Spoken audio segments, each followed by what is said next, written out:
Hi hello నేను Mahesh Vitta. Please do subscribe to JM TV.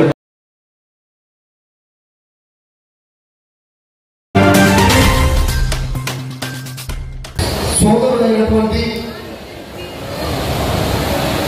Present parliament అభ్యర్థి వైఎస్ అవినాష్ రెడ్డి గారికి, అలాగే ప్రొద్దుటూరు నియోజకవర్గ అసెంబ్లీ అభ్యర్థి రాచమల్లి శివప్రసాద్ రెడ్డి గారికి, స్టేజ్ మీద ఉన్నటువంటి ప్రజాప్రతినిధులకు, ఇక్కడికి విచ్చేసినటువంటి యాదవ సోదర బంధువులు అందరికీ కూడా హృదయపూర్వక నమస్కారాలు తెలియజేస్తూ, ఈరోజు మన ఈ యాదవ ఆత్మీయ సమావేశం యొక్క ముఖ్య ఉద్దేశం ఏమంటే, మనందరికీ తెలిసిన విషయమే, ఒక 15 రోజుల్లో ఎన్నికలు జరగబోతా ఉన్నాయి, సాధారణ ఎన్నికలు. ఈ ఎన్నికల్లో భాగంగా మన నియోజకవర్గంలో అన్ని కుల ఆత్మీయ సమావేశాలు, అన్ని కులస్తులు ఆత్మీయ సమావేశాలు ఏర్పాటు చేసినారు. అందులో భాగంగానే అందరికంటే ముందు వరుసలో మనం రాచమల్లి శివప్రసాద్ రెడ్డి గారికి, వైఎస్ఆర్ కాంగ్రెస్ పార్టీకి మనం కూడా ముందు వరుసలో ఉండి మనందరం సమావేశమయ్యి ఎమ్మెల్యే గారిని, ఎంపీ గారిని ఇక్కడ మనం ఈ సమావేశానికి ముఖ్య అతిథులుగా వచ్చి ఈ ఎన్నికల్లో వైఎస్ఆర్ కాంగ్రెస్ పార్టీకి, ప్రొద్దుటూరు నియోజకవర్గ అసెంబ్లీ అభ్యర్థికి, పార్లమెంట్ అభ్యర్థికి మేము కూడా మీతో సిద్ధం అని చెప్పి మనందరం ఈ సమావేశం ఏర్పాటు చేసుకోవడం జరిగింది. నిజంగా చెప్పాలంటే వైఎస్ఆర్ కాంగ్రెస్ పార్టీకి, ప్రొద్దుటూరు రాచమల్లుకు, మన యాదవులకు ఒక అయస్కాంతానికి, ఒక ఇనుప ముక్కకు ఉండేటువంటి బంధంలాగా ఉంటుంది. ఎందుకు అని అంటే, రాచమల్లి శివప్రసాద్ రెడ్డి రాజకీయ ప్రారంభంలో సోమవారపల్లి గ్రామ పంచాయతీ నుంచి సర్పంచ్గా పోటీ చేసిన క్రమంలో ఆనాడు ఇదే తెలుగుదేశం పార్టీ అభ్యర్థి పెద్దాయన వరదరాజు రెడ్డి గారు కాంగ్రెస్ పార్టీతో బలపరచడానికి రమణను ప్రపోజ్ చేసినారు. ఆయన ప్రపోజ్ చేసి ఆయనే తిరిగి ఎట్టి పరిస్థితుల్లో రమణన్న గెలవకూడదు అని చెప్పి మళ్ళీ కాంగ్రెస్ పార్టీకి అంతా కూడా పిలిపించినారు. బరిలో దించింది ఆయనే, పోటీ కాంగ్రెస్ అభ్యర్థి అని చెప్పింది ఆయనే, బరిలో నిలబెట్టి మళ్ళీ రమణను ఓడగొట్టడానికి కాంగ్రెస్ పార్టీకి అంతా కూడా పిలిపించినారు. ఆ సమయంలో ఇట్లా జరిగేదానికి లేదు, రమణాలంటే నేనుంటా, ఈ యాదవులకు ఒక ఆత్మ బంధువునిగా నేనుంటా అని చెప్పి ఆ రోజు రాచమల్లి శివప్రసాద్ రెడ్డి అన్న ఒక చిన్నపాటి కౌన్సిలర్, ఈ రోజు ఎమ్మెల్యే, కానీ ఆ రోజు ఏ పదవి లేదు. ఆ సమయంలో ఆ పెద్ద సోమవారపల్లి గ్రామ పంచాయతీలో తన భుజస్కంధాల మీద అన్ని రకాల అంగబలం, డబ్బుల విషయంలో అంతా తన సొంత డబ్బులు పెట్టి తన ఉండబడిన శక్తి యుక్తులు అన్ని కూడా సోమవారపల్లి పంచాయతీలో కొట్టి వరదరాజు రెడ్డి గారికి గట్టి చంపదం తెచ్చినాడు. అంటే నువ్వు మోసం చేస్తావా, డబ్బులు నువ్వే పెట్టి మోసం చేస్తావా, ఈ యాదవులకు నేను ఉండాలని చెప్పి రమణని గెలిపించడం జరిగింది. మళ్ళీ 2014 ఎన్నికలు వచ్చాయి. 2013లో సర్పంచ్ మా వారిని నిలబెట్టినారు, అఖండ మెజార్టీతో గెలిపించినారు.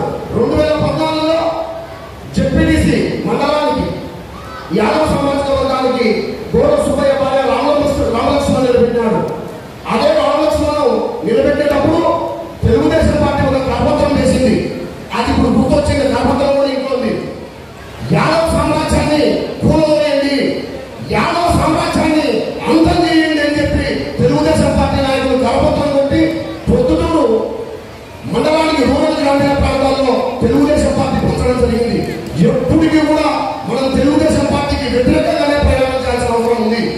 అదే వైఎస్ఆర్ కాంగ్రెస్ పార్టీ ఈరోజు మన యాదవ సామాజిక వర్గాన్ని ప్రొద్దుటూరులో ఎంత గొప్ప గౌరవాన్ని మనకు నిలబెట్టిందో ఒక్కసారి మనం పునఃపరిశీలన చేసుకోవాల్సిన అవసరం ఉంది.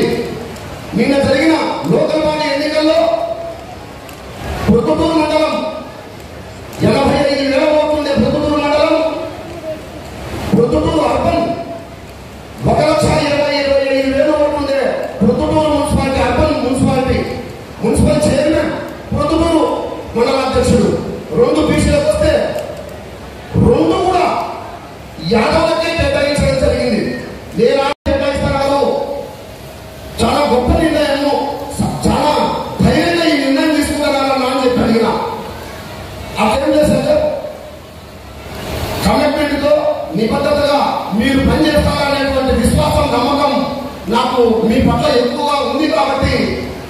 మీకు నేను, నాకు మీరు, ఏం పర్వాలేదు, ఎవరు ఏమనుకుంటే పర్వాలేదు అని చెప్పి ఇక్కడ మున్సిపల్ చైర్మన్ పెట్టి రమేష్ యాదవ్లను అక్కడ మండలాధ్యక్ష పదవి నాకు ఇట్లా ఈ మాదిరి ప్రతి ఒక్కటి ఆలోచన చేస్తే నంగలపల్లిలో యాదవులతో ఒక శివాలయం కట్టుకుంటామంటే అన్న అడిగిన వెంటనే 20 లక్షలు చెప్పి మన వాళ్ళంటే ఏమన్నా అన్న అడిగినాడు సరిపోతుందా అని, మన వాళ్ళంతా కొంచెం ఏమైనా తక్కువ పట్టాలంటే లేదు ఇంకా 10 లక్షలు పెంచి 30 లక్షల రూపాయలు నంగలపల్లిలో యాదవుల కోసం శివాలయం ఏర్పాటు చేస్తామని చెప్పడం జరిగింది.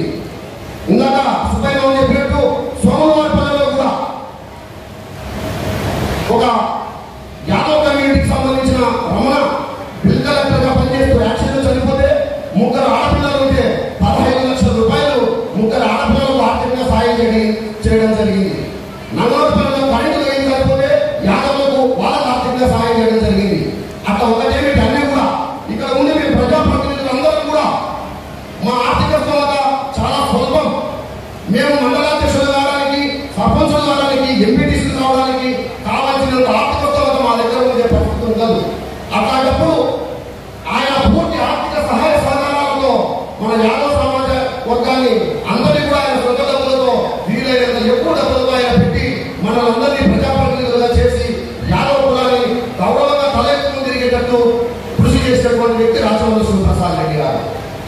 పార్టీ కూడా ఇద్దరు పెద్దల సభలకు ఈ దేశంలో అత్యున్నతమైనటువంటి సభలు పెద్దల రాజ్యసభ ఇద్దరిని పంపించడం జరిగింది. ఏకంగా పీలా మస్తానరావు గారిని, కృష్ణయ్య గారిని.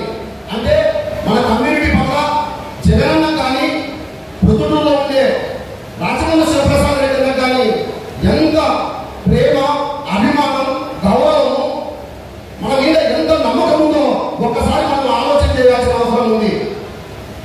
అదే మాదిరి ఎంపీ అవినాష్ రెడ్డి గారి గురించి మేము చెప్పాల్సిన అవసరం లేదు.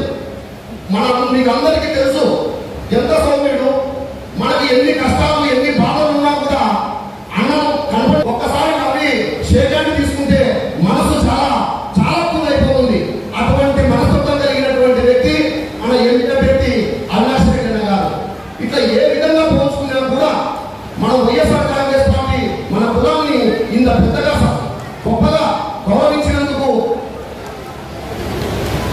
మరింత 10 ఉత్సాహంతో 10 బాధ్యతగా మనం వైఎస్ఆర్ కాంగ్రెస్ పార్టీ రుణం తీర్చుకోవడానికి మనందరం కూడా వచ్చే ఎన్నికల్లో వైఎస్ఆర్ కాంగ్రెస్ పార్టీకి మద్దతుగా ఫ్యాన్ గుర్తు పైన ఓట్లేసి మనందరం కూడా ఏకతాటి పైన వైఎస్ఆర్ కాంగ్రెస్ పార్టీ ఫ్యాన్ గుర్తు పైన ఎంపీ గారిని, ఎమ్మెల్యే గారిని అత్యధిక మెజార్టీతో గెలిపించుకోవాలని చెప్పి మీ అందరికీ కూడా